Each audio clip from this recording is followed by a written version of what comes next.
Hello বন্ধুরা, আমি মিতু শান্তনু থেকে একটা নতুন ভিডিও নিয়ে এসেছি।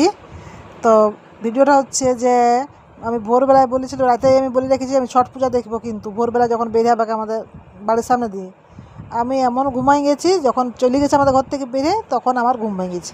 এই গেট থেকে একটু ভিডিও করলে দিয়ে কাজ বাজ সারলে সব আজকে বিপদারণী বাড়ি যাবো পুজো দিতে, কিন্তু আমাদের 8টার মধ্যে কলের জল চলে যায়। আমি উঠেছি 7টার পরে, এরপর সব কাজ করতে করতে কলের জল চলে গেছে। এরপরে যেদিন আমার বেশি জামা কাপড় থাকে, বড় বড় চাদর কাঁথা থাকে, সেদিন আমি নিয়ে পুকুরে যাই।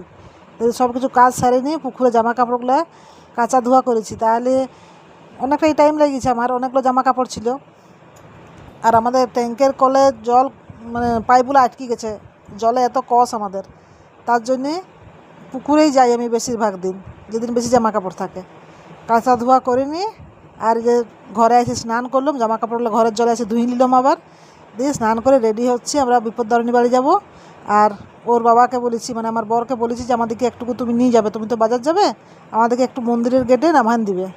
এক চান্সে বলেছে হ্যাঁ হ্যাঁ নামান দিব। তাহলে আমরা রেডি হচ্ছি, মা মেয়ে গেছে চান করতে, আসি রেডি হচ্ছে। এরপরে বলি তাড়াতাড়ি চ, নাহলে আমার যা রাগি বর কোনো রকমের রেডি হয়ে চলে গেছে, আর ও বাড়ি গাড়ি স্টার্ট করে দাঁড়াই আছে, আইসো করছে। দিয়ে এই যে আমরা সব তাড়াহুড়া করে যাচ্ছি, নাহলে এখনই পালাবে, এখন ছাড়ি দিন যে তোমরা থাকো।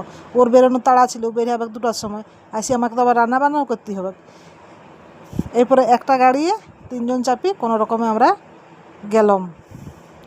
এই হচ্ছে গল্প। টাটা।